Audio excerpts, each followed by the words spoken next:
ஆமென். அல்லேலூயா.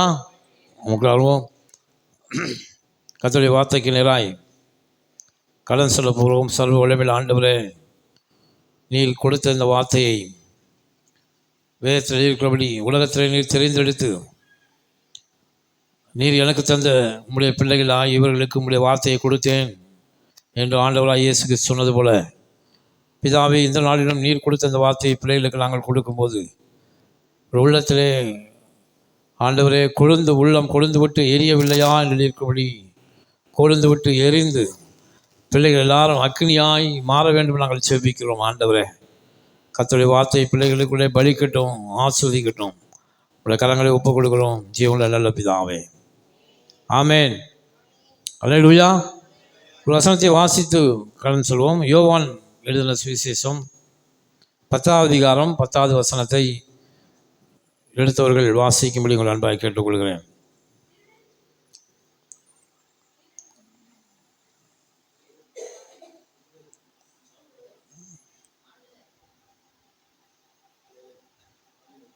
வேற மைக்கு கொடுக்கணும்.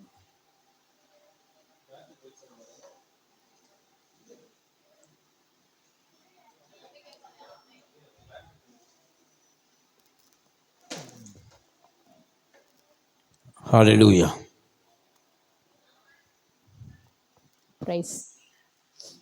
திருடன் திருடவும் கொல்லவும் அழிக்கவும் வருகிறானே என்று வேறொன்றுக்கும் வரான். நானோ அவைகளுக்கு ஜீவன் உண்டாயிருக்கவும் அது பரிபூர்ணப்படவும் வந்தேன். ஆமென். அல்லேலூயா. நாம் இதை வாசிக்கிறோம். திருடன் திருடவும் கொல்லவும் அழிக்கவும் வருகிறானே அன்றி வேறொன்றுக்கும் வரான். ஆண்டவர் சொல்றார், நானோ அவைகளுக்கு ஜீவன் உண்டாயிருக்கவும் அந்த ஜீவன் பரிபூர்ணப்படவும் நான் வந்தேன். அல்லேலூயா. அல்லேலூயா. கர்த்தர் எதற்காக நமக்குள்ளே வந்திருக்கிறார் என்று வேதம் சொல்கிறது? அவைகளுக்கு ஜீவன் உண்டாயிருக்க வேண்டும். என்ன நீங்கள் கேட்கலாம், அப்போ எங்களுக்கு ஜீவன் இல்லையா? நாங்கள் உயிரோடு தானே இருக்கோம் அப்படின்னு. இந்த ஜீவன் வேறு, கர்த்தர் நமக்கு கொடுக்குற ஜீவன் வேறு. ஹல்லேலூயா. கர்த்தர் நமக்குள்ளே என்ன வாக்குத்தத்தத்தை கொடுத்துருக்காருன்னா, நித்திய ஜீவனை அளிப்பேன் என்பதே அவர் நமக்கு கொடுத்துருக்கிற மிக முக்கியமான வாக்குத்தத்தம். ஹல்லேலூயா. நித்திய ஜீவன். இந்த உலகத்தில் பிசாசனுடைய கிரியைகள் மாம்சத்தின் கிரியைகளாக இருக்கிறது. ஆனால் தேவனுடைய பிள்ளைகள், ஜீவனுள்ள தேவனுடைய பிள்ளைகளுடைய கிரியைகள் ஆவிக்குரியதாக இருக்கிறது. அவருடைய கிரியை வேற, நம்முடைய கிரியைகள் வேற. ஹல்லேலூயா. உலகத்தில் இருப்பவர்களுக்கு எப்போதும் என்ன கிரியை செய்யுதுன்னா,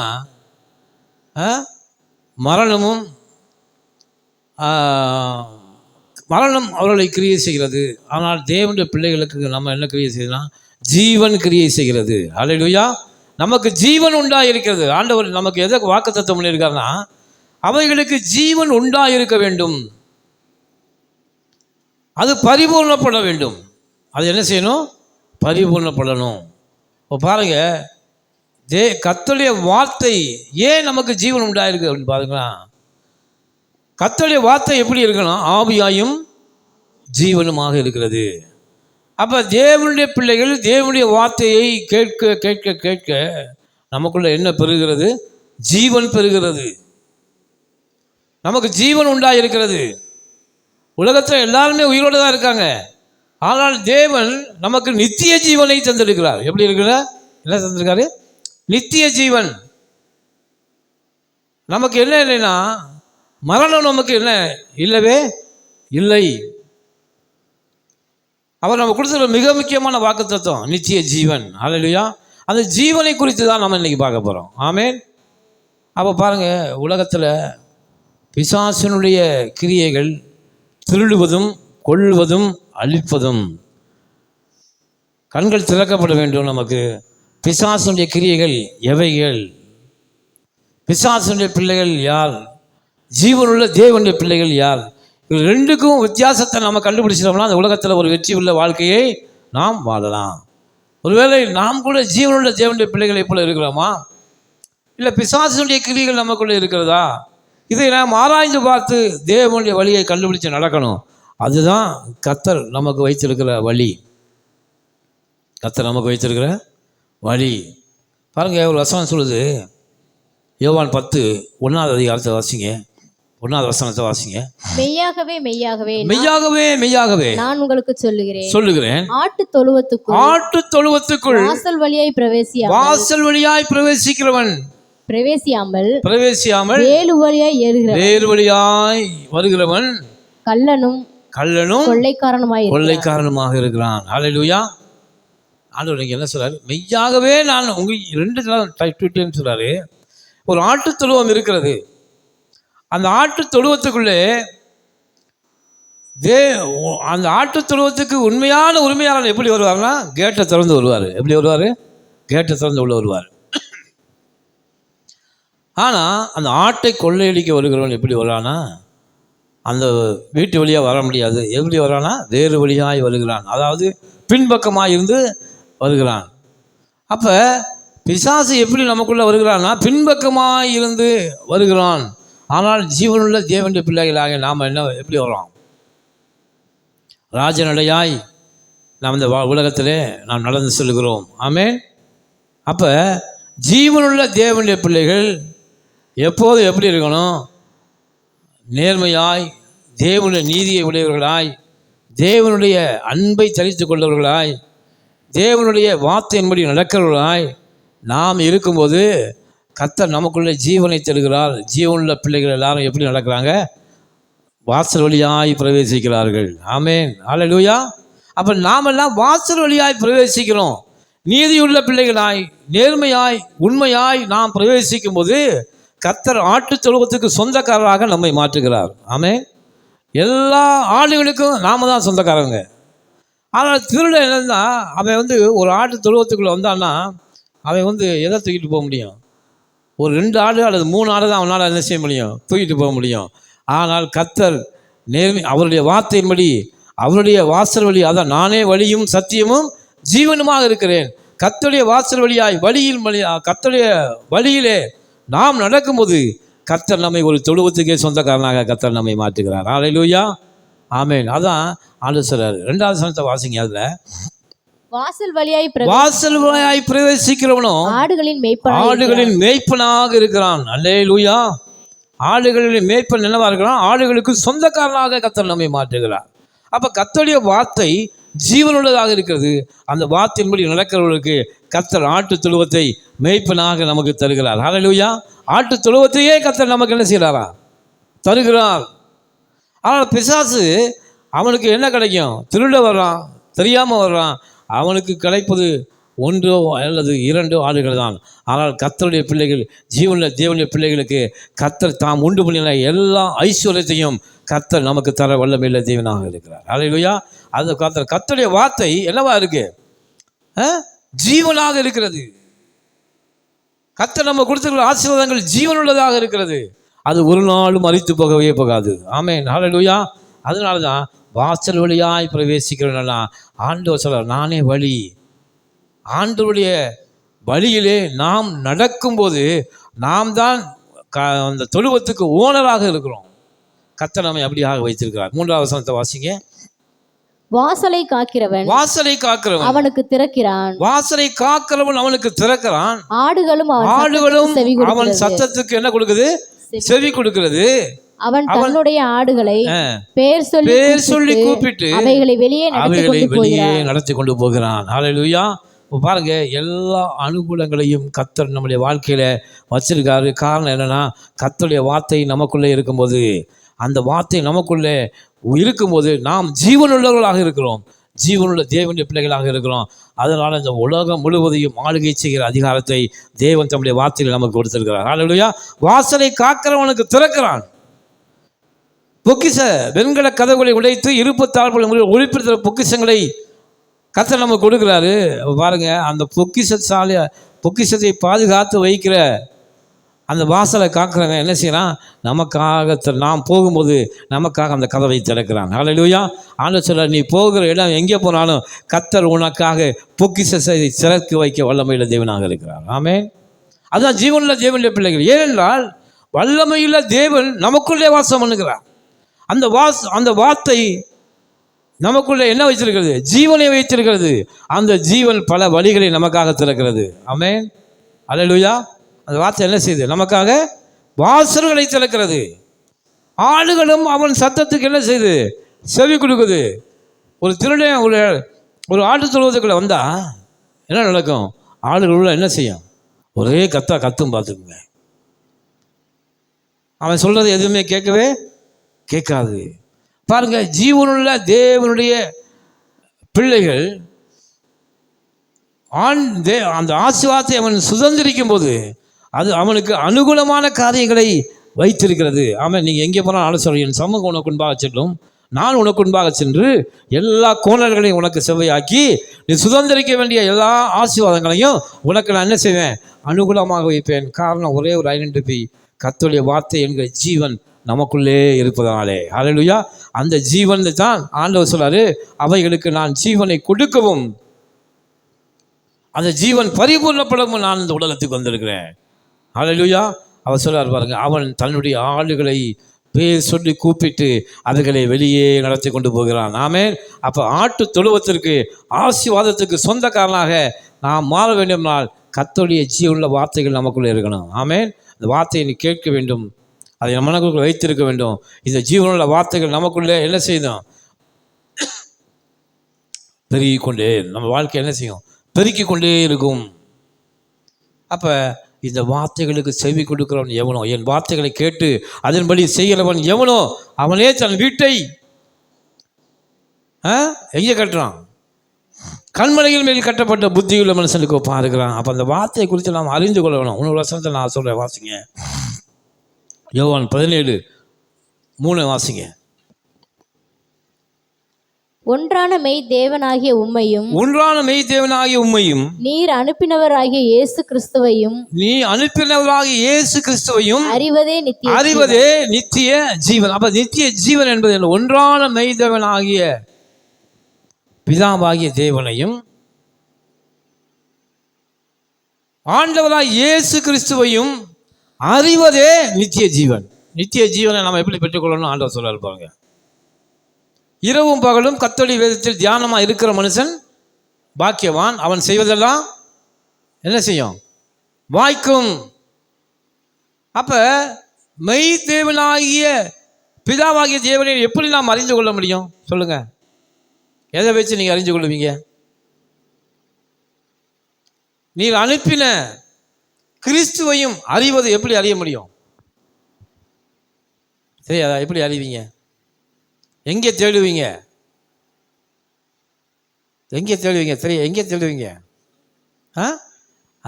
பைபிளில் தேடணும். அல்லேலூயா. அதான் நான் முதல்ல சொன்ன பார்த்தீங்க, இரவும் பகலும் கர்த்தருடைய வேதத்தில் தியானமாக இருக்கிற மனுஷன் தான் மெய் தேவனை அறிந்து கொள்ள முடியும். அவர் அனுப்பின குமாரனுடைய சித்தத்தை அறிந்து கொள்ள முடியும். இதுதான் நித்திய ஜீவன். அப்போ நித்திய ஜீவன் என்பது நமக்குள்ளே தேவன் கொடுத்துருக்கிற பெரிய கிஃப்ட்டு. அல்லேலூயா. அப்போ இதை எங்கே நம்ம அறிஞ்சோம்? அப்போ நமக்கு எப்படி ஜீவன் உண்டாக இருக்கணும்னா கர்த்தருடைய வேதத்திலே இரவும் பகலும் தியானமாக இருக்கணும். ஆமென். இரவும் பகலும் என்ன செய்யணும்? தியானமாக இருக்க வேண்டும். அவருடைய வார்த்தையை நாம் வாசிக்க வேண்டும், ஜெபிக்க வேண்டும். அவருடைய வார்த்தைகளை நாம் அனுபவப்பட வேண்டும். கர்த்தருடைய வார்த்தை என்ன சொல்லுகிறது, கர்த்தருடைய வார்த்தை என்ன, அப்படி அறிந்து கொள்ள வேணும். பிதாவாகிய தேவன் எப்படிப்பட்டவர், அவரை அறிவது தான் நித்திய ஜீவன் என்று வேதம் சொல்கிறது. அப்போ அவரை அறிய எங்கே போகணும்னா வேதத்தை எடுத்து நான் வாசிக்கணும். அல்லேலூயா. வேதத்தை எடுத்து நான் வாசிக்கும் போது கர்த்தர் அந்த ஜீவனை நமக்கு தருகிறார். அப்போ ஜீவன்னா என்னென்ன பாருங்கள், ஜீவன் வேற, பிசாசு கொண்டு வந்த மரணம் வேற, கர்த்தர் நம்ம கொடுத்த ஜீவன் வேற. இந்த ஜீவனில் ஜீவன் உடையவர்களாக நாம் இருக்கிறோம்னா என்னென்ன அடையாளம் நமக்கு இருக்கணும் பார்த்துக்குங்க. பாருங்கள், ஜீவனை உடையவர்கள் என்ன செய்கிறாங்கன்னா ஆசீர்வதிக்கப்பட்டவர்களாக இருப்பார்கள். அல்லேலூயா. ஆபிரகாம் ஆண்டவர் என்ன செஞ்சார்? அழைச்சி என்ன செஞ்சார்? நான் உன்னை ஆசீர்வதித்து நான் உன்னை பெருகவே என்ன செய்வேன்? பெருக பண்ணுவேன் என்று கர்த்தர் சொன்னார். அப்போ ஜீவனுள்ள பிள்ளைகள் ஆசீர்வதிக்கப்பட்டவர்களாக இருக்க வேணும். இதுதான் ஜீவனுக்கு கீழே வருது. அந்த கேட்டை திறந்து விடுங்க யாராவது. அப்போ ஜீவனுடைய பிள்ளைகள் எப்படி இருக்கணும்னா, அவங்களுக்கு கர்த்தருடைய ஜீவன் தேவனுடைய வார்த்தை நமக்குள்ளே இருக்கும்போது நமக்கு என்ன உண்டாகுதுன்னா, முதலாவது ஆசீர்வாதம் நமக்கு இருக்கணும். அல்லேலூயா. ஆபிரகாமை தேவன் அழைச்சி என்ன செஞ்சார்? உன்னை ஆசீர்வதித்து உன்னை பெருக பண்ணுவேன் என்று கர்த்தர் சொன்னார். ஆபிரகாம் தேவனை விசுவாசித்தான், அதை அவர் நீதியாக எண்ணி அவனை ஆசீர்வதித்தார். ஆபிரகாம் பொன்னும் வெள்ளியுமுடைய சீமானாய் மாறினான். ஆமென், ஹல்லேலூயா. அப்போ தேவனுடைய வார்த்தையை ஆண்டவர் சொன்னார், நான் காண்பிக்கிற தேசத்துக்கு நீ போ, அங்கே உன்னை பெரிய ஜாதியாக மாற்றுவேன்னு தேவனுடைய வார்த்தை அவன் காதுக்குள்ளே வந்தபோது அந்த வார்த்தையை அவன் விசுவாசித்தான்.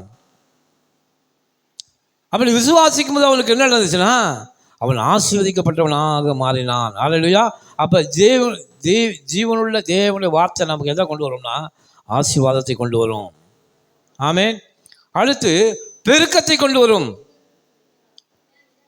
நாம் ஜீவனுள்ள தேவனுடைய பிள்ளைகளாக இருந்தால் கர்த்தர் நமக்கு என்ன செய்யணும்? பெருக்கம் என்பது என்ன? நம்முடைய வாழ்க்கையிலே நாம் என்ன செய்யணும்? ஒவ்வொரு வருஷமும் ஒவ்வொரு நாளும் நம்ம என்ன செய்யணும்? பெருகிக்கிட்டே இருக்கணும். இன்றைக்கி நீங்கள் விதைக்கிறீங்க, இன்றைக்கி விதைச்சிட்டு ஒரு வாரம் சென்று பார்த்தீங்கன்னா அந்த விதை எப்படி வந்திருக்கு? சின்ன செடியாக வளருது. அங்கிட்டு ஒரு வாரம் கழித்து பார்த்தீங்கன்னா எப்படி இருக்குது? கொஞ்சம் பெரிய செடியாக வருது. இதுதான் பெருக்கம். நாம் இருந்த நிலையிலேயே அப்படியே இருந்து இருக்கும்போது பெருக்கம் இல்லை. நாம் கொஞ்சம் கொஞ்சமாக வளர்ந்து கொண்டு தான் கர்த்தர் பெருக்கம். அப்போ ஜீவனுள்ள ஜீவன் எதை குறிக்கிறதுனா பெருக்கத்தை குறிக்கிறது. அல்லேலூயா. நம்ம ஒவ்வொரு நாளும் ஆண்டவர் சொல்றாரு, நீ பெருகி கொண்டு நீ பெருகவே உன்னை பெருக பண்ணுவேன். இதுதான் ஜீவன். பாருங்க, விதை ஜீவனுள்ளதாக இருந்தால் அந்த விதை வளரும். ஆமென். அப்போ ஜீவன் நமக்கு வேணும். ஜீவனுக்குள்ள இதுதான் வருது. அடுத்து சுகம் வருது. நாம் ஜீவனுள்ள தேவனுடைய பிள்ளைகளாக இருந்தால் என்ன நமக்கு கிடைக்குது? சுகம். அவருடைய தழும்புகளால் என்ன வாருங்க? சுகமாக இருக்கிறீர்கள். அடுத்து என்ன கிடைக்குது? ஆரோக்கியம். என்ன கிடைக்குது? ஜீவனுள்ள பிள்ளைகளுக்கு என்ன கிடைக்குது? ஆரோக்கியம். ஆரோக்கியம் என்பது என்ன? எல்லா காரியங்களையும் செய்து முடிக்கத்தக்கதான பலனை கர்த்தர் நமக்கு என்ன செய்வார்? கொடுப்பார். அடுத்து என்ன கிடைக்குது பாருங்க? நீடிய வாழ்வு. ஆமென். கர்த்தர் உன் ஆயுசு நாட்களை பூர்ணப்படுத்துவார். நீடித்த நாட்களால் கர்த்தர் உன்னை திருப்தியாக்குவார். கழுவுக்கு சமானமாக உன் வயது என்னவா மாறும்? வாழ வயது போல மாறும். இதுதான் ஜீவன். அடுத்து நல்ல அறிவு. கர்த்தர் நமக்கு ஞானத்தை கொடுப்பார். அவரே தேவனால் நமக்கு நீதியும் ஞானமும் மீட்புமானார்.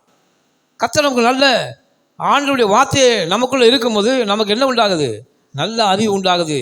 எந்த ஒரு காரியத்தையும் செய்வதற்கான அறிவை கர்த்தர் நமக்கு தருகிறார். ஹல்லேலூயா. இந்த உலகத்தில் ஞானமுள்ள தேவனுடைய பிள்ளைகள் தான் இன்றைக்கி ஆசிரியப்பட்ட பிள்ளைகளாக மாறுறாங்க. இன்றைக்கி உலகத்திலே யூதர்கள் தேவனுடைய வார்த்தையை கேட்டு ஞானமுள்ளவர்களாக இருக்க அப்படின்னாலே உலகத்தில் இருக்கிற அநேக ஆசீர்வாதங்களை பெற்றவர்கள் யூதர்களாக இருக்கிறார்கள். ஹல்லேலூயா. அதனால் கர்த்தர் நமக்கு இந்த ஜீவனில் என்ன கொடுக்குறாருன்னா நல்ல அறிவை கொடுக்குறார். ஆமென். அப்புறம் பாருங்கள், நற்குணம். நல்ல குணத்தை கொடுக்குறாரு. அடுத்து சாந்தம். நல்ல சாந்தமுள்ள குணத்தை கர்த்தர் நமக்கு என்ன செய்றாரு? ஆவியின் கனியை நம்ம கொடுக்குறாரு. அன்பு, சந்தோஷம், சமாதானம், சாந்தம், இச்சை அடக்கம். இப்போ கர்த்தருடைய ஜீவனுடைய பிள்ளைகள் எப்படிலாம் இருக்கணும்? இதுதான் ஜீவனுடைய பிள்ளைகளுக்கு அடையாளம். பாருங்க. அடுத்து நம்பிக்கை, விசுவாசம், இவை எல்லாவற்றையும் கர்த்தர் நம்ம கொடுக்குறாருன்னா இவங்க தான் ஜீவனுள்ள தேவனுடைய பிள்ளைகளாக இருக்கிறார்கள். ஹல்லேலூயா. நானும் அவைகளுக்கு ஜீவனை கொடுத்திருக்கிறேன். சுகம், வாழ்வு, ஆசீர்வாதம், பெருக்கம், இவை எல்லாவற்றையும் கர்த்தர் தம்முடைய ஜீவனில் கொடுக்குறாரு. ஜீவனை கொடுக்குறாருன்னா உயிரை கொடுக்குறாங்க அல்ல. கர்த்தர் இவை இந்த ஆசீர்வாதங்களை எல்லாம் கர்த்தர் நமக்கு என்ன செய்யறாரா? கொடுப்பதற்காகவே அவர் வந்திருக்கிறார். ஆமென்.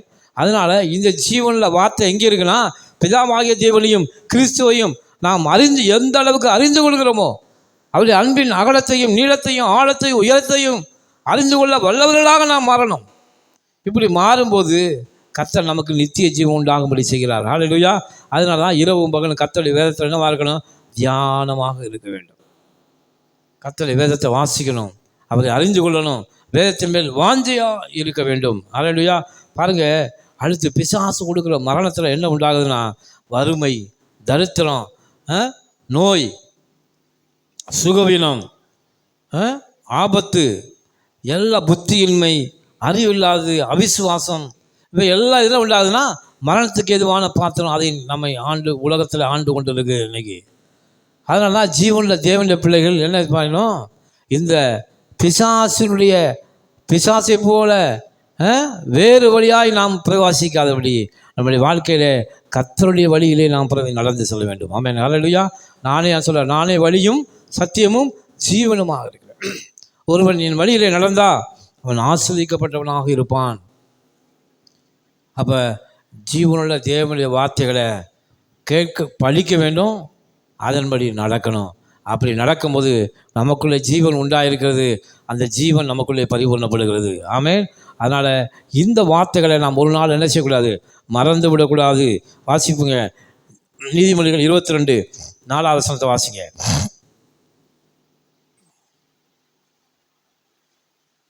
சீக்கிரம் வாசிங்க. தாழ்மைக்கும் கர்த்தருக்கு பயப்படுதலுக்கும் வரும் பலன் ஐஸ்வர்யமும் மகிமையும் ஜீவனுமாம். தாழ்மைக்கும் கர்த்தருக்கு பயப்படுதலுக்கும் வருகிற பலன் என்னவா? ஐஸ்வர்யமும் மகிமையும் ஜீவனுமாம். ஹல்லேலூயா. பாருங்க, நீங்க கர்த்தருக்கு பயந்து வாழ்க்கையில் என்ன செய்யணும்? கர்த்தருக்கு பயப்படுதலே ஞானத்தின் ஆரம்பம். அப்போ நமக்கு ஜீவன் பெருகணும்னா முதலாவது கர்த்தருக்கு பயப்படணும். அவளுடைய வார்த்தைக்கு நடுங்கிறவளையே நான் நோக்கி பார்ப்பேன் என்று வேதம் சொல்கிறது. அப்போ முதல்ல கர்த்தருடைய வார்த்தைக்கு நம்ம பயப்படணும். நம்ம வார்த்தையெல்லாம் என்னென்ன? நம்ம சபையில் இந்த காதலை கேட்டுட்டு இந்த அனுசிடுவோம். அங்கிட்டு போய் கண்ணாடியில் முகத்தை பார்க்குறோம், நம்முடைய சாயல் என்னதுன்னு தெரிகிறது. ஆனால் அங்கிட்டு போகிறோம்னா நம்ம சாயலை மறந்துடும். அதுதான் வேதம் சொல்லுது. தேவனுடைய வார்த்தையை நம்ம கேட்கிறவர்களாய் மாத்திரமல்ல, அதன்படி செய்கிறவர்களாக நடக்கும்போது தான் அந்த ஜீவன் நமக்குள்ள என்ன செய்யுது? பெறுகிறது. ஆண்டவர் சொல்றாரு, கர்த்தருக்கு பயப்படுதலுக்கும் அவரிடத்தில் தாழ்மையாக நடந்தாலும் உங்களுக்கு என்ன பலன் கிடைக்கும் அப்படின்னா ஐஸ்வர்யமும் மகிமையும் ஜீவனுமாம். ஹல்லேலூயா. அப்போ ஜீவன் உண்டாகணும்னா என்ன செய்யணும்? கர்த்தருக்கு நீங்கள் பயப்படணும், கர்த்தருடைய வார்த்தைக்கு நீங்கள் பயப்படணும். அநேகர் கர்த்தருடைய வார்த்தைக்கு பயப்படுவதே இல்லை, துணிகரமான காரியங்களை, கர்த்தருக்கு விரோதமான காரியங்களை செய்கிறார்கள். அப்படி செய்யக்கூடாது. ஆண்டவர் சொல்றாரு, உனக்கு ஐஸ்வர்யமும் மகிமையும் ஜீவனும் வரணும்னா நீ கர்த்தருக்கு பயப்படு. ஹல்லேலூயா. 11 வருஷம் வாசிங்க. யோவான் 11:25.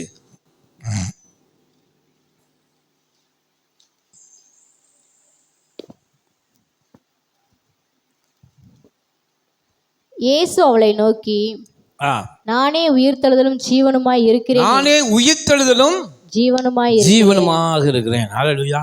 வாசிங்க. என்னை விசுவாசிக்கிறவன் மரித்தாலும் பிழைப்பான். ஏன் ஆண்டவரை விசுவாசிக்கும் போது கர்த்தருடைய ஜீவன் நமக்குள்ள என்ன செய்யுது? வந்து விடுகிறது. நீ என்னை விசுவாசினாலும் சொல்ல, நீ மரித்து போனாலும், உன் சரீரத்தில் நீ மரித்து போனாலும் ஆவியிலே நீ உயிரோடு எழுந்திருப்பாய் என்று கர்த்தர் சொல்கிறார். ஹல்லேலூயா. அப்போ கர்த்தருடைய ஜீவன், அவருடைய வார்த்தை நமக்குள்ள இருந்துச்சுன்னா வானமும் பூமியும் ஒளிந்து போகும். எது ஒளிந்து போகாது? கர்த்தருடைய வார்த்தை ஒரு நாளும் ஒளிந்து போகாது.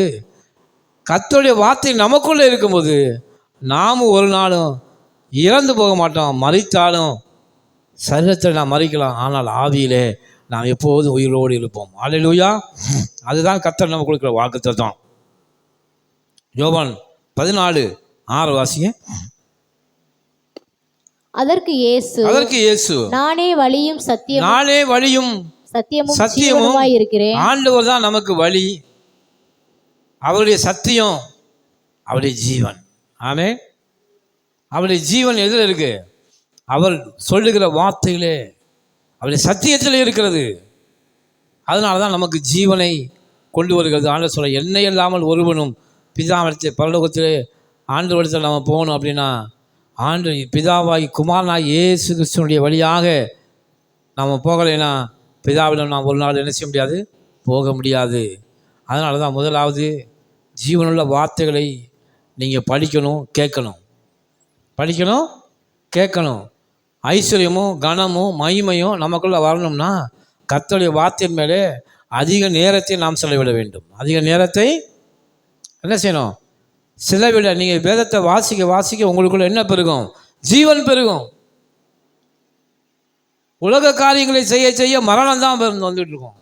ஆனால் தேவனுடைய வார்த்தையிலே நாம் நேரத்தை செலவழிக்கும் போது கர்த்தர் நமக்குள்ள என்ன கொடுக்குறாரு, ஞானம், புத்தி, தெளிவு, ஆசீர்வாதம், பெருக்கம், நித்திய ஜீவன், சுக வாழ்வு எல்லாவற்றையும் இந்த ஜீவனுக்குள்ளே வைத்து நமக்கு அவர் தந்துகிறார்.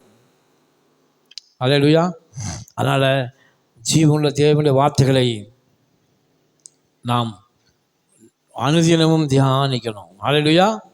அனுதினம் என்ன செய்யணும், தியானிக்கிறதுனா என்னது, வேதத்தை வாசி விட்டு போகிறது தியானம் இல்லை.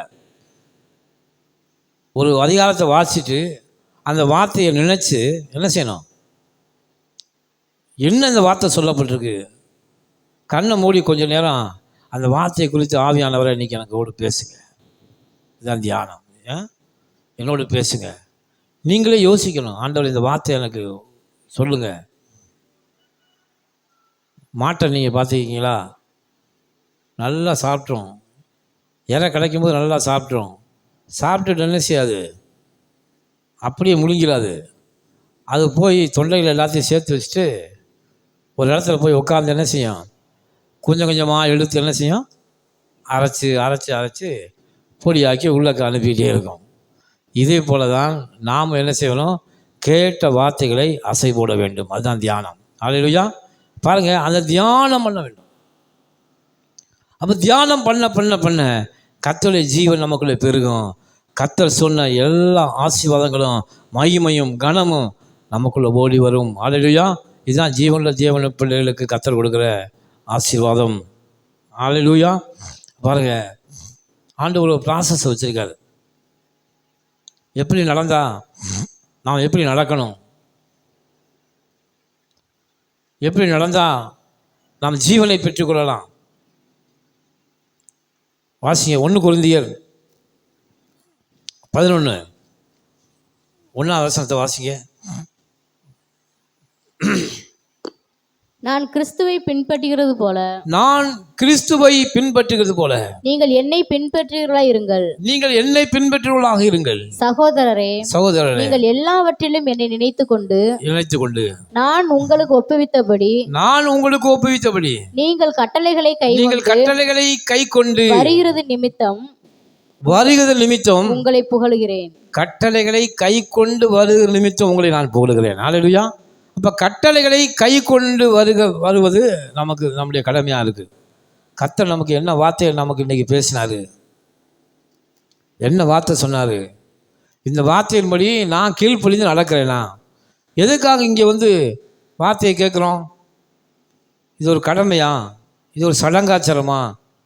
ஏன் வார்த்தையை அங்கே நம்ம கேட்குறோம்னா, இந்த வார்த்தையை கேட்டு கேட்டு கேட்டு நாம் மறுரூபமாக வேண்டும் என்பதற்காக தான் இங்கே வேதத்தை நாங்கள் பிரசங்கிக்கிறோம். ஒருவன் கிறிஸ்துவுக்குள் இருந்தால் புது சிருஷ்டியாக மாறுகிறான், பழையெல்லாம் ஒளிந்து போயில. உங்கள் பழைய வாழ்க்கையை துணி துவைக்க நீங்கள் என்ன கொண்டு போகிறீங்க, சோப்பு கொண்டு போகிறீங்க. துவைக்கும் போது என்ன செய்யுது, ஒரே தடவை சோப்பை போட்டோன்னே எல்லாம் அழுக்கும் போயிடாது. எத்தனை தடவை சோப்பு போகிறீங்க, போட்டு தேய் எல்லா பக்கமும் தேய்ச்சி கடைசியில் 4 கும்மி அதை தண்ணியில் முக்கி எடுக்கும்போது எல்லா அழுக்கும் என்ன செய்யுது. அதுபோல தான் நீங்கள் ஒவ்வொரு வாரம் இங்கே வரும்போது தேவனுடைய வார்த்தையை கொண்டு உங்களை பரிசுத்தமாக்கி கொண்டே வரணும். அல்லேலூயா. அப்பொழுது தான் நீங்கள் புது மனிதனாக மாற முடியும். கேட்ட வார்த்தைகளை விட்டு நீங்கள் விலகாதபடி அந்த வார்த்தைகளை கொண்டு உங்களை பரிசுத்தப்படுத்திக் கொள்வதற்காக தான் பரிசுத்த ஆவியானவர் இங்கே உங்களோடு பேசி கொண்டு இருக்கிறார். ஆமென். அப்போ என்ன செய்யணும், நீங்கள் கொடுத்த கட்டளைகளை கை கொண்டு வருகிற நிமித்தம் அவர் பவுல் சொல்கிறாரு, நான் உங்களை புகழுகிறேன். அடுத்த வருஷத்தை வாசிங்க. ஒவ்வொரு புருஷனுக்கும் கிறிஸ்து தலையாய் இருக்கிறார் என்றும் ஸ்திரீக்கு புருஷன் தலையாய் இருக்கிறார் என்றும் கிறிஸ்துவுக்கு தேவன் தலையாய் இருக்கிறார் என்றும் நீங்கள் அறிய வேண்டும் என்று விரும்புகிறேன். நாம் எதை அறிந்து கொள்ளணும்? ஒவ்வொரு மனிதனுக்கும் யார் தலையாக இருக்கணும்? ஆண்களுக்கு யார் தலையாக இருக்கணும் அப்படின்னா கிறிஸ்து தான் தலைவர். தலைன்னா என்ன அர்த்தம்? தலை அப்படின்னு சொல்கிறாங்களே, தலைன்னா என்ன அர்த்தம்? ஒரு சரீரம் முழுவதற்கையும் ஆளுகிறது எது? தலை தான் ஆளுது. அப்போ தலையில் என்ன நம்ம நினைக்கிறோமோ அதுதான் சரீரம் செயல்படும். ஏன்னா தலையில் தான் என்ன இருக்குது? மைண்டு, மூளை இருக்குது. அப்போ ஆண்களுக்கு பாதை என்ன ஆண்களுக்கு இப்போ கட்டளை கொடுத்துருக்காருன்னா, புருஷனுக்கு கிறிஸ்து தலையாக இருக்கணும்னா, கிறிஸ்து யார்? வார்த்தை. கிறிஸ்து யார்? ஆதியிலே வார்த்தை இருந்தது, அந்த வார்த்தை தேவனாக இருந்தது. அப்போ ஆண்களுக்கு கிறிஸ்து தான் என்னவா இருக்கணுமா? தலை. அப்படின்னா தேவனுடைய வார்த்தை தான் நமக்கு என்னவா இருக்கணும்? நாம் நடக்கிற வழியாக இருக்க வேண்டும். ஹல்லேலூயா. நாம் நடக்கிற வழியாக இருக்கணும். அவர் உங்களுக்கு என்ன சொல்ல அதன்படி செய்யுங்கள். அப்போ நமக்கு யார்? கிறிஸ்து தான் தலை. அப்போ கர்த்தருடைய வார்த்தையை ஒரு வீட்டில் இருக்கிற புருஷன், அதான் ஆண்கள் என்ன செய்யணும்? வாசித்து வாசித்து நாம் என்ன செய்யணும்? அவரை நம்ம தலையாக மாற்றணும். நம்ம மைண்டு ஃபுல்லாக, ஆத்மா ஃபுல்லாக என்னவா மாறணும்? கர்த்தருடைய வார்த்தை நிரம்பி இருக்க வேண்டும். நம்ம நடப்பது ஃபுல்லாக தேவனுடைய வார்த்தையாக இருக்கணும். கர்த்தர் என்ன சொல்ல அதுபடி நம்ம நடக்கிறவர்களாக இருக்கணும். இதுதான் தேவனுடைய விருப்பம். இப்படி நடந்தால் எந்த பிரச்சனையும் இல்லை. கர்த்தருடைய ஜீவன் நமக்குள்ளே இருக்குது. ஆமென். அப்போ நமக்கு ஆண்களுக்கு கிறிஸ்து தலையாக இருக்குது. ஆனால் ஸ்திரீக்கு குறித்து என்ன சொல்லப்படுனா, புருஷன் தலையாக இருக்கிறான். என்னவா இருக்கா? ஸ்திரீக்கு என்ன கட்டளை? என்ன? ஏன் புருஷன் தலையாக இருக்கிறான்? புருஷனுக்கு கிறிஸ்து தலையாக இருக்காரு. ஸ்திரீக்கு யார் தலையாக இருக்கணும்னா, யார் தலையாக இருக்கணும்? புருஷன் தான். அப்போ உண்மையிலேயே தேவனுடைய பிள்ளைகளாக இருக்கிற அந்த புருஷன், அந்த கணவனுக்கு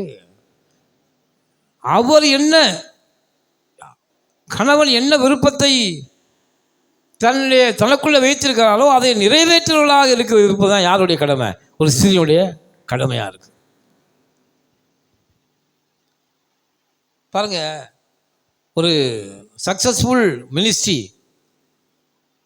ஒரு சக்ஸஸ்ஃபுல் பர்சன் எப்படி உருவாகனா பாருங்கள், எல்லாத்துக்கும் பின்னணியில் யார் இருக்காங்கன்னா அது ஒரு ஸ்திரீ இருக்கிறார். ஹல்லேலூயா. இப்போ கணவனுடைய சகல விருப்பங்களையும், இப்போ கணவன் சொல்கிறாருன்னா ஊழியத்துக்கு போகிறேன் அப்படின்னா என்ன செய்யணும்? போயிட்டு வாங்க, நீங்கள் போயிட்டு வந்தது வர வரைக்கும் நான் உங்களுக்காக ஜெபிக்கிறேன் அப்படின்னு சொல்லணும். இதுதான் ஸ்திரீக்கு புருஷன் தலையாக இருக்கிறான். கர்த்தருடைய ஆவிக்குரிய சகல வாழ்க்கைக்கும், அவருடைய விருப்பத்திற்கும், செயல் விருப்பத்திற்கு ஒத்துழைப்பதே ஸ்திரீனுடைய கடமையாக இருக்கிறது. இது ப்ராசஸ். ஆண்டவர் சொல்றாரு. ஒரு வெற்றியுள்ள குடும்பம் எப்படி உருவாகுதுன்னா, கணவனுடைய ஆவிக்குரிய விருப்பத்தை நிறைவேற்றுவது தான் யாருடைய கடமை? ஸ்திரீயினுடைய கடமை. அவருடைய விருப்பங்களை அவருக்கு, அதனால தான் ஆதாம் ஏவாளை ஆண்டவர் உண்டு கொள்ளும்போது நல்ல அசிஸ்டண்ட்டை உருவாக்குறாரு. எதை உருவாக்குறாரு? நல்ல துணையை உருவாக்குறாரு. சகலவற்றிலும் கணவனுடைய விருப்பத்தை நிறைவேற்றுகிறவர்களாக ஸ்திரீ இருக்கணும். இதுதான் தேவனுடைய பிள்ளைகளுடைய குடும்பம். தேவனுடைய பிள்ளைகளுடைய குடும்பம் இப்படித்தான் இருக்க வேண்டும். கர்த்தர் கட்டளை கொடுத்துருக்கிறார். ஏன்? அப்போ தான் எந்த ஒரு ஊழியக்காரனாக இருந்தாலும், எவ்வளோ பெரிய சயின்டிஸ்ட், எவ்வளோ பெரிய ஆளாக இருந்தாலும் அவனால் சக்ஸஸாக அந்த பூமியில் எதையும் செய்ய முடியும். அப்படின்னா அதற்கு every successful man behind a woman அப்படின்னு ஒரு என்ன இருக்குது? எல்லாம் ஆசிரியக்கப்பட்ட ஒரு மகனுக்கு பின்னால் யார் இருக்கணும்? ஒரு ஸ்திரீ இருக்கணும். ஹல்லேலூயா. ஒரு நியாயமான ஒரு ஸ்திரீயாக முழு ஒத்துழைப்பை அவனுக்கு கொடுத்தோம்னா எந்த மனிதனும், சாதாரண மனிதனாக இருந்தாலும் அவனை கர்த்தர் உயரத்திலே தூக்கி வைப்பார். ஹல்லேலூயா. ஸ்திரீக்கு புருஷன் என்னவா இருக்கணும்? தலையாக இருக்கணும். அப்போ தலை என்பது என்ன? கணவனுடைய சகல விருப்பத்தையும் அவருடைய எண்ணங்களையும் அவருடைய செயல்களையும் கூட இருந்து ஊக்குவிக்கிறவர்களாக இருக்கணும். இப்போ ஆதாம் குடும்பம் ஏன் வீழ்ந்து போனது அப்படின்னா, கர்த்தருடைய வார்த்தையை ஏவாள் கேட்காமல் பிசாசு சொன்ன வார்த்தையை கேட்டு அதை அந்த பழத்தை எடுத்து தன் புருஷனுக்கும் கொடுத்து அந்த ஜீவனுள்ள தேவனுடைய வார்த்தையை அவர்கள் புறம்பே தள்ளிவிட்டு அப்படின்னாலே ஆதாம் தேவன் உண்டாக்கின அந்த முதல் குடும்பம் பூமியிலே விழுந்து போனது. ஒரு நல்ல கணவன் தேவனுடைய விருப்பங்களை கொண்டு இருக்கிறவனுக்கு அந்த ஸ்திரீயானவள் அதையே அவருடைய விருப்பத்தை நிறைவேற்றுவதாக மாறும்போது அந்த குடும்பமானது ஆசீர்வதிக்கப்படுகிறது. ஹல்லேலூயா. இதில் எந்த ஒரு ட்ராக்கு மாறினா கூட அந்த குடும்பம் என்ன செய்கிறது? விழுந்து போகிறது. அதனால தான் ஸ்திரீகள் கணவனுடைய விருப்பத்தை நிறைவேற்றுகிற மாத்திரமல்ல, ஸ்திரீகள் ஸ்திரீயும் கணவனும் வேறு வேறு அல்ல. தன் சொந்த மாம்சத்தை பகத்தின் ஒருவனுமில்லை என்று பவுல் சொல்றாரு. கணவனுக்குள்ளே ஸ்திரீ இருக்கிறாள், ஸ்திரீக்குள்ளே யார் இருக்கா? கணவன் இருக்கான். இது ரெண்டு பேருமே யாரும் பிரித்து பார்க்கவே முடியாது. தன் சரீரத்தை நேசிக்கிறவன் தன் மனைவியை நேசிக்கிறான். அதனால் ரெண்டு பேருமே வேறு வேறு அல்லவே அல்ல. இது கிறிஸ்தவ குடும்பத்தை பற்றி நான் சொல்லிட்டு இருக்கேன். உலகத்தில் எப்படி இருக்காங்கன்னு தெரியல. அப்போ மனைவியை நேசிக்கிறவனாக கணவன் இருக்கணும். கணவனுடைய எல்லா விதமான விருப்பங்களை நிறைவேற்றுவர்களாக ஸ்திரீ இருக்க வேண்டும் என்று கர்த்தர் விரும்புகிறார். ஏனென்றால் வேதம் சொல்லு கிறிஸ்துவுக்கு தேவன் தலையாக இருக்கிறார். ஹல்லேலூயா. எப்படி வருது பாருங்க. கிறிஸ்துவுக்கு யார் தலையாக இருக்காங்க? தேவன் தலையாக இருக்கிறார். தேவனுடைய விருப்பங்களை எல்லாம் கிறிஸ்து நிறைவேற்றுகிறார். கிறிஸ்துவனுடைய விருப்பத்தை ஒரு புருஷன் நிறைவேற்றுகிறார். புருஷனுடைய விருப்பத்தை ஒரு ஸ்திரீ நிறைவேற்றுகிறார். இதுதான் ஜீவனுள்ள தேவனுடைய பிள்ளைகளுடைய குடும்பம். இந்த ட்ராக்கை விட்டு ஒரு பாயிண்ட் நீங்கள் விலகி போனால் கூட, ஓட்டப்பந்தயத்தை ஓடுகிறவன் பந்தய சாலையில் ஓடும்போது ட்ராக்கை ஒரு மிதிச்சா கூட அவன் ஃபவுல் ஆகி விடுகிறான். அதே போல் கர்த்தருடைய பிள்ளைகளுடைய குடும்பம் எப்படி இருக்கணும்னா, பிதாவுடைய விருப்பத்தை கிறிஸ்து நிறைவேற்றுகிறார். கிறிஸ்துவனுடைய விருப்பத்தை ஒரு புருஷன் நிறைவேற்றுகிறார். இந்த புருஷனுடைய விருப்பத்தை ஒரு ஸ்திரீ நிறைவேற்றுகிறார். இப்படி நிறைவேற்றுகிறவர்களே ஆசிரியக்கப்பட்ட குடும்பமாக மாறுகிறார்கள். இவர்களே ஜீவனுள்ள தேவனுடைய குடும்பமாக இருக்காங்க. அல்லேலூயா. இதுதான் கர்த்தருடைய கட்டளைகளை கை கொண்டு நீ நடக்கிறவர்களாக இருக்கிறீர்கள், அதனால் உங்களை புகழுகிறேன் என்று பவுல் சொல்லுகிறார். இப்போ ஜீவனுடைய பிள்ளைகளுடைய குடும்பம் எப்படி இருக்கணும்? கிறிஸ்து பிதாவாகிய தேவனுடைய விருப்பத்தை கிறிஸ்து நிறைவேற்றுவது போல, கிறிஸ்துவனுடைய விருப்பத்தை யார் நிறைவேற்றணும்? ஒரு புருஷன் நிறைவேற்றுகிறது போல ஸ்திரீ கணவனுடைய விருப்பத்தை நிறைவேற்றினா எல்லா குடும்பமும் ஆசீர்வதிக்கப்பட்ட குடும்பமாக மாறும். அல்லேலூயா. இதுதான் ப்ராசஸ். கர்த்தர் இதுதான் கொடுத்துருக்கிறாரு. இதெல்லாம் என்ன நடக்கணும்னா, அந்த பிதா கொடுத்த வார்த்தையை கிறிஸ்து நமக்கு கொடுக்குறாரு. கிறிஸ்து நமக்கு கொடுத்த வார்த்தையை யார் செயல்படுத்துகிறாள்னா, மனைவி செயல்படுத்துகிறாள். இந்த நால்வரும் சேர்ந்து இந்த பூமியிலே தேவனுடைய ராஜ்யத்தை உண்டாக்குறாங்க. அல்லேலூயா. நால்வரும் சேர்ந்தா எதை உண்டாக்குறாங்க? தேவனுடைய ராஜ்யத்தை உண்டாக்குகிறார்கள். அதனால் அன்பு தேவனுடைய பிள்ளைகளே, கிறிஸ்துவனுடைய விருப்பத்தை நிறைவேற்றுவர்களாக, அவருடைய வார்த்தையின்படி நடக்கிறவர்களாக, அவருடைய விருப்பத்தை நிறைவேற்றுவர்களாக நீங்கள் என்னைக்கு மாறுறீங்களோ அப்பொழுது தான் நம்முடைய குடும்பம் ஆசீர்வதிக்கப்பட்ட குடும்பமாக இருக்கும். அல்லேலூயா.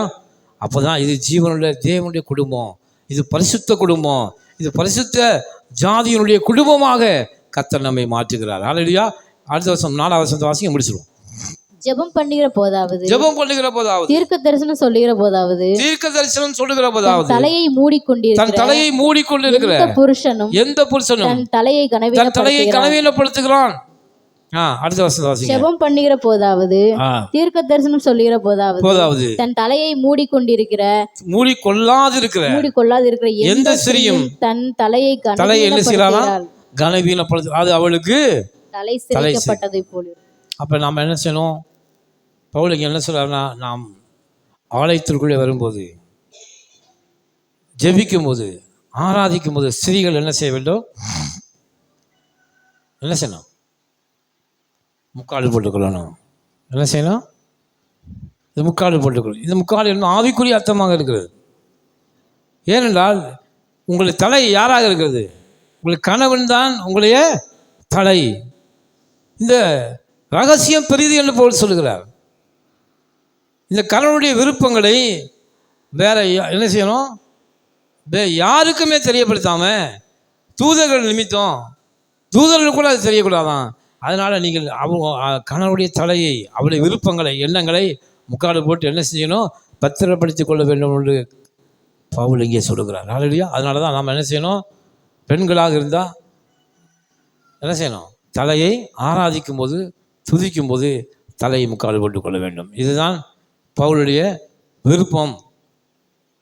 அதனால் அன்பு தேவனுடைய பிள்ளைகளே, ஆண்டவர் சொல்றாரு, நானும் அவைகளுக்கு ஜீவனை கொடுக்கவும். கர்த்தர் சொன்ன வார்த்தையின்படி நீங்கள் ஒரு வழி பிசகாமல் நீங்கள் நடந்தீங்கன்னா, நான் சொல்கிறேன் கேட்டுங்க, நம்முடைய குடும்பம் தான் ஆசீர்வதிக்கப்பட்ட குடும்பம். ஹல்லேலூயா. அதில் மாற்றமே கிடையாது. அதில் எந்த மாற்றமும் இல்லை. ஆண்டவர்களுடைய ஜீவன் நமக்குள்ளே இருந்துச்சுன்னா சகல மகிமையும் ஆசீர்வாதமும் ஐஸ்வர்யமும் நம்ம வாழ்க்கையில் வந்து பலிக்கும். அதில் மாற்றமே இல்லை. பிசாசு சொல்லுவோம், ஆமாம் நீ அதிகமாக ஜெபம் பண்ணால் உனக்கு கஷ்டம்தான் வரும். சில ஆளுங்க அப்படி சொல்லிட்டு போதிக்கிறாங்க. என்ன செய்கிறாங்க? அதிகமாக கர்த்தர்ட்ட ரொம்ப நெருங்க நமக்கு பிரச்சனை தாங்க அதிகமாக வரும் அப்படின்னு பிசாசு வேதம் ஓதுகிறது. அப்படி இல்லை. என்னுடைய வாழ்க்கையில் நானாக ரொம்ப அனுபவிச்சு என்னென்னா, கர்த்தரை நெருங்க தான், அப்படி பிரசன்னம் வர தான், அப்படி ஜீவன் பெருக தான். எந்த சோதனையான நேரத்திலும் நீங்கள் எங்கேயும் போகலாம், எடுத்து பைபிள் எடுத்து ஒரு 4 அதிகாரத்தை நீங்கள் வாசிங்க, கர்த்தர் உங்களோடு பேசுவார். ஹல்லேலூயா. எந்த பிரச்சனையாக இருந்தாலும் சரி, அது உங்களை விட்டு ஓடி போய்கிட்டே இருக்கும். ஜெபம் பண்ணுங்க, இல்லைன்னா அறிக்கை செய்யுங்க. நீங்கள் எங்கேயாவது பிரயாணமாக போகிறீங்க, பைபிள் கையில் இல்லை அப்படின்னா நீங்கள் என்ன செய்யலாம்? அறிக்கை வார்த்தை என்ன செய்யலாம்? அறிக்கை செய்யலாம். கர்த்தர் என் மேய்ப்பர், எனக்கு ஒரு குறையும் இல்லை, எனக்கு உதவும் உருவாக்கப்பட்ட எந்த ஆயுதமும் வாய்க்காது, கர்த்தருடைய சமம் எனக்கு முன்பாக போகிறது, ஒன்றுமில்லை சேதப்படுத்தாது, எனக்கு உதவும் உருவாக்கப்பட்ட எந்த ஆயுதம் வாய்க்காது. இப்படி அறிக்கை செய்யலாம். ஹல்லேலூயா. இதுதான் ஜீவனை உண்டு பண்ணும். வார்த்தை என்ன உண்டு பண்ணும்? ஜீவனை உண்டு பண்ணும். நீங்கள் போகிற காரியங்களை பிசாசானமாக அநேக தடைகளை வைப்பான். ஆனால் தேவனுடைய வார்த்தையை நீங்கள் அறிக்கையிடும்போது கர்த்தர் அந்த மரணத்தை ஜெயித்து எப்படி சிலுவையிலே உயிர்த்தெழுந்தாரோ அதே போல் உங்களுடைய வாழ்க்கையில் நீங்கள் கர்த்தருடைய வார்த்தையை நீங்கள் வாசிக்கும்போது, அறிக்கை செய்யும்போது, ஜெபிக்கும்போது கர்த்தர் அந்த மரணத்தை உங்களை விட்டு எடுத்து போட்டு அவங்க வாழ்க்கையிலே ஜீவனை வைக்கிறார். ஹல்லேலூயா. ஜீவன் உங்களுக்குள்ளே வரும்போது எல்லா ஆசீர்வாதமும், பெருக்கம், சுகம், எல்லாமே நம்முடைய வாழ்க்கையில் என்ன செய்யும்? ஓடி வருகிறது. அது அன்பு தேவனுடைய பிள்ளைகளை, கர்த்தருடைய ஜீவனை பெற்றுக்கொள்ளும்படியாக தேவனுடைய வார்த்தையை அனுதினமும் வாசியுங்கள். கர்த்தர் உங்கள் வாழ்க்கையிலே பெருக்கத்தை அவர் கொடுப்பார். ஹல்லேலூயா. நாம் கண்களை மூடி ஜெபிப்போம். ஹல்லேலூயா.